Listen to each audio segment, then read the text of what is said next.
Hey everybody, welcome back to another video. I hope you are having a fantastic day so far and I hope you had an amazing weekend. As you can see, I've shaved the old face. I have no idea why I did it. I was trimming up last night and decided, why not me? And then I regretted it instantly. My kids are not happy, my missus is not happy. It's just a weird experience for everyone, including myself. But yeah, hopefully it grows back nice and quick because I do already miss my beard so much, especially when I went outside this morning and my face was freezing for the first time in a long time. Anyway, today we are reacting to Desert Storm, the Ground War Days 4 and 5, the Battle of Medina Ridge and Victory animated.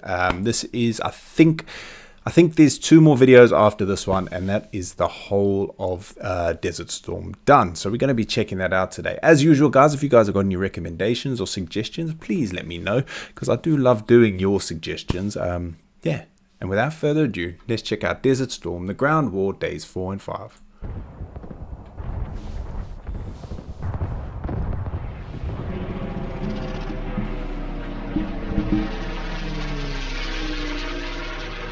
I do know there's a sponsor post in this video, so if that comes up and there's a jump, that's just me cutting that out. This video is sponsored by NordVPN. As the clock ticks through midnight into Day 4, the US Armored Divisions continue their advance east, pulverizing the Tawakana Republican Guard Division with few losses. The armoured fist punch that began with the Battle of 73 Eastern yesterday has broadened into the Battle of Norfolk overnight, with hundreds of Iraqi tanks destroyed.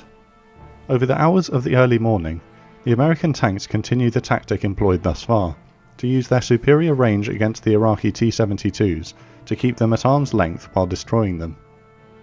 Yeah, their tanks were so much better, weren't they? With the range, they had the infrared and everything, so the Iraqi tanks didn't really stand a chance, to be honest with you, from what I've seen anyway. To keep them at arm's length while destroying them. A brigade of the Adnan Republican Guard Division of motorized infantry moved south against the US 1st Armored Division overnight, and wounds 23 American soldiers with artillery fire. The Adnan are motorized and fast moving as their vehicles are mostly made up of trucks and light armor. They are attacking to slow the 1st Armored Division's advance, to give their comrades in the Medina Republican Guard Division to the east more time to set up defensive positions. The US MLRS batteries launch a devastating counterattack of cluster bomblets in return. Cluster bomblets. Throughout the night, using their night vision... They make it sound so cute, like bomblets. Just little bombs. Attack of cluster bomblets in return. Throughout the night, using their night vision optics, an entire battalion of Apache attack helicopters and Air Force A-10s move in and rain hell on the Adnan Division from above. Within a few hours, their resistance has ceased, and the hastily organised Adnan Division dissipates into the night, with those unable to escape surrendering. Behind the Republican Guard, the coalition air forces continue to hammer Iraqi commandeered vehicles retreating from the Kuwait theatre, along what would become known as the Highway of Death. Throughout days 3 and 4, the Iraqis have been setting fire to the Kuwaiti oil wells as they retreat. The burning oil causes a massive environmental disaster in the area. Despite the Iraqis believing that the rugged terrain south of the Euphrates Valley is too difficult for an armoured division to negotiate, the 24th Infantry Division reached their objective, securing Highway 8 east of where the 101st had done so a couple of days earlier. They blockade the highway, destroying over 100 vehicles retreating westwards with tank and tow fire. Bedouin nomads, watching from atop a nearby ridgeline, politely applaud as tank rounds hit their targets. Despite being slow out of the blocks, the Egyptian, Saudi, Syrian and Kuwaiti armoured divisions of Joint Forces Command North have carefully advanced into Kuwait against concentrated Iraqi defences. They have successfully destroyed multiple Iraqi frontline divisions and advanced northeast towards Kuwait City itself. The Arab forces of Joint Forces Command East also advanced towards the city. The 1st Marine Division sets its sights on the Kuwait City International Airport, and the 2nd Marine Division moves towards the west side of the city to cut off any vehicles still retreating. As the sun rises, at 6 AM, the 1st Marine Division's task forces Shepherd and Papa Bear, who had held off a fierce Iraqi counterattack 2 days earlier, breach the airfield perimeter and advance across the runways towards what's left of the hangars. What I can't get over is how quick this is all moving. Because usually when, like, if you're reading a book on a certain battle or something, it's sometimes over a prolonged period of time. This is day 4 and 5, and the pace they're moving at is insane. The fight that they had planned for never materializes. US battleship gunfire bombardment and airstrikes have reduced the airport to ruins, and the area is deserted of Iraqis. A US and a Kuwaiti flag are raised over the airport, but after consideration of political etiquette, the US flag is lowered. Demonstrating excellent political awareness, General Schwarzkopf orders all US Marines to halt their advance into Kuwait City itself. He knows how important it is to the people that Kuwaiti forces advance into and liberate their own capital. At 9 a.m, Kuwaiti troops enter the suburbs of their beloved city. With the liberation of Kuwait City in sight, the other coalition war goal, to eliminate the Republican Guard as an effective fighting force in the region, is ongoing. With the battle for Objective Norfolk ongoing to their south, at just after midday, the 2nd Brigade of the US 1st Armored Division edged forward in the haze towards the Medina Republican Guard Division. With the Tawakalna nearly finished off, and the Adnan Republican Guard Division swept aside earlier, the Medina Division are now the last organised force to stand up to American armour. Behind the Medina lies 7 Iraqi logistics sites for the Kuwaiti theatre. To the rear and left of the US 1st Armoured Division is the 3rd Armoured Cavalry Regiment of 18 Corps, trying to catch them up on the outside with the 24th Infantry Division. Poor positional coordination between 7 and 18 Corps results in gunners from the 3rd Armoured Cavalry mistaking the rear of 1st Armoured for Iraqis. A brief friendly fire incident results in 1 American killed. Oof. With ongoing airstrikes harassing them. There's been a few of those in this series, hasn't there? The old friendly fire, but like I know it's sometimes unavoidable, isn't it? Especially with like what's going on here. It's just so frenzied. The Medina have been slow and disorganised in arranging their defensive line. Some units are still pointing southwest, expecting a coalition thrust from the area of the ongoing Battle of Norfolk in that direction. As the 348 Abrams tanks of the 1st Armoured Division approach from the west, the Iraqi troops are using the false safety of overcast rainy weather to eat a lunch of rice and tomatoes, with a distinct lack of onions, outside of their vehicles. In a similar tactic to the Tawakalna Division yesterday, the Medina's tanks are waiting on the other side of a small hill, ready to hit American tanks as they crest it. But they've made a critical error. They have failed to verify their exact distance to the crest of the hill, and are entrenched out of range of it with their T-72s. As the American tanks in the centre and left flank crest the hill, their commanders begin to pick out targets through their thermal imaging sensors in the murk. At 12:17 p.m, the first rounds rip into the unsuspecting Iraqi T-72s. The American commanders calculate that they are beyond the range of the enemy tanks, and so halt on the high ground.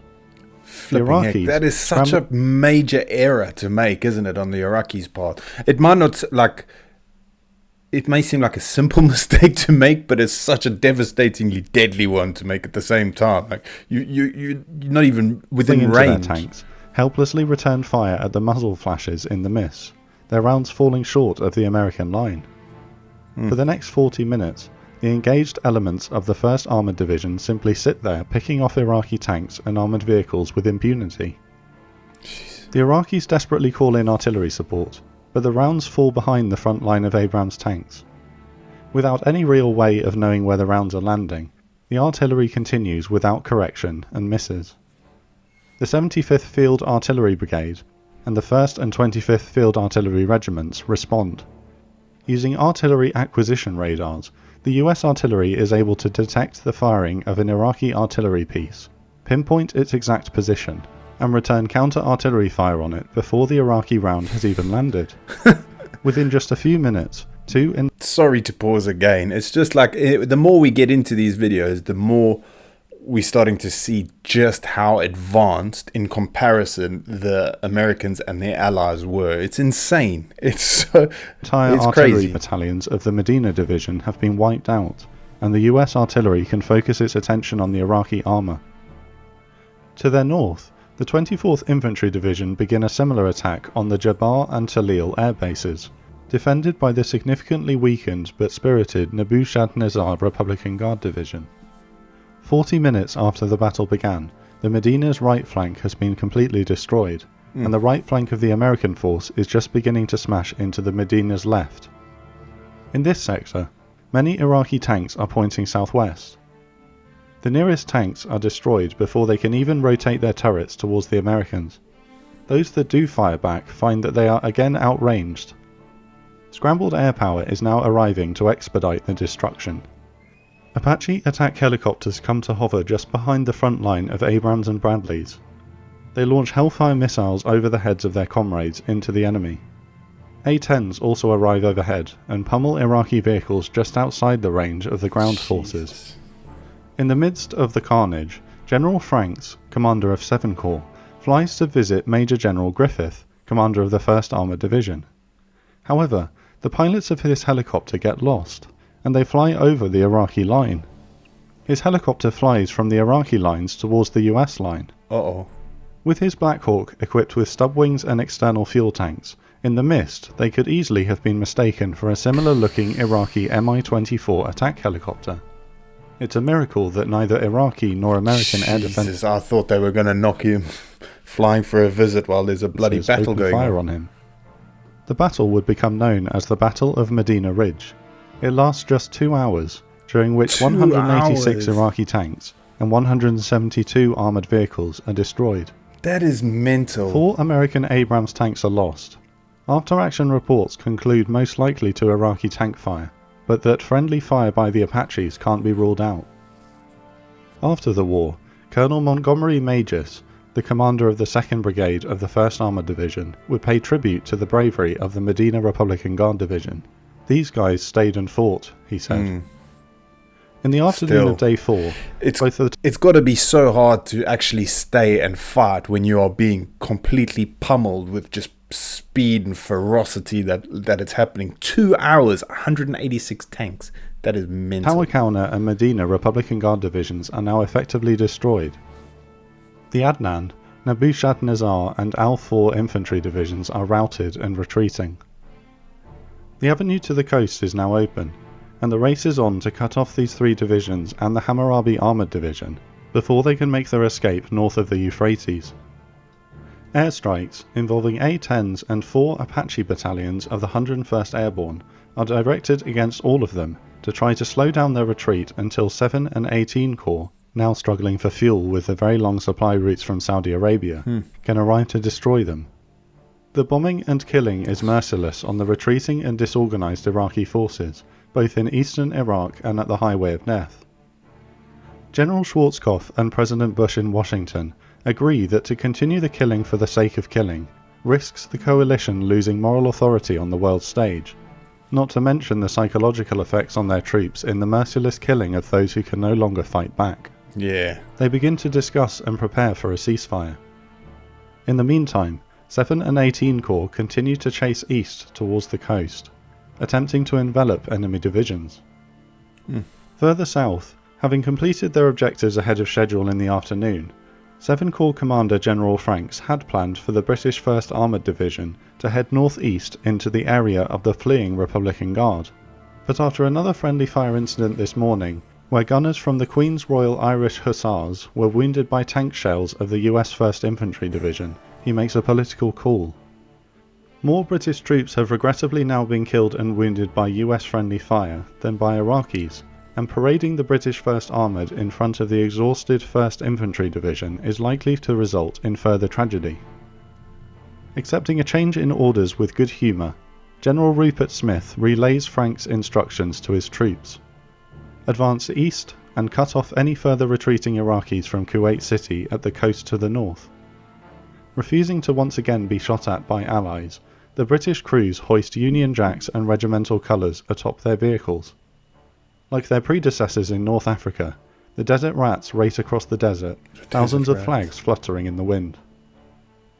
The US Air Force is caught off guard for a special mission planned.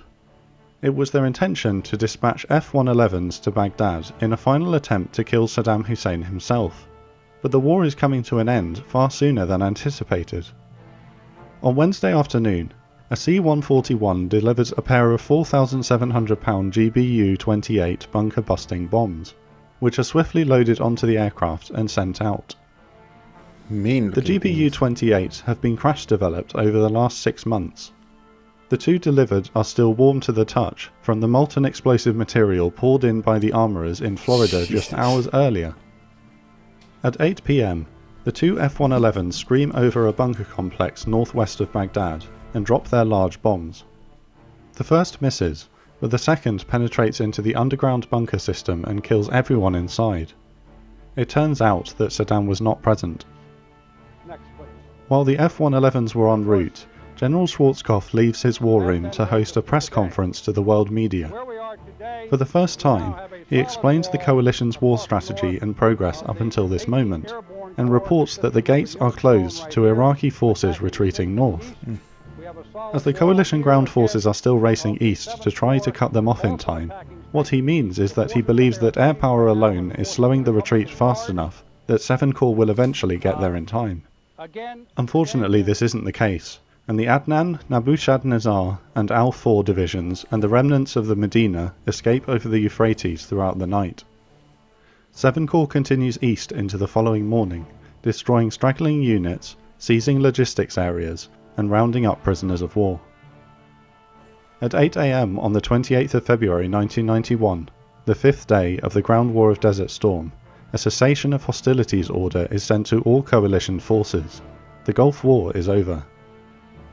Jesus. Over the coming months, after the euphoria of victory wears off, questions will be asked about the decision to cease hostilities so soon, and whether the imagery of the slaughter south of Basra and the Highway of Death would have been worth the strategic war goal of destroying the Republican Guard for good. But the primary war goal for the 35 nations that mobilized against Saddam Hussein was to rid Kuwait of Iraqi forces. Thanks to an elite display of generalship by Coalition Commander General Norman Schwarzkopf and the hard work, dedication, bravery and sacrifice of the armed forces that stood together, the Kuwaiti flag rightly flies over Kuwait City. Crazy stuff. That's only day 4 and 5. I'm looking forward to the next videos, to be honest with you, because it's like it grips you in, doesn't it? What have we got now? Desert Storm, Battle USS, Missouri comes under Iraqi anti-ships, and we've got Strike, Attack, Air. That's one of the later ones. He added another video. I'm quite looking forward to them. I didn't realize everything happens so quickly. I mean, it's crazy that there was that much carnage in such a short amount of time. But yeah, flipping heck, thank you so much for suggesting this. I think it was you, Kermit Lefeur. Thank you very much. Anyway, guys, thank you so much for watching. As usual, thank you so much for the support, and I will see you all in the next video. Peace.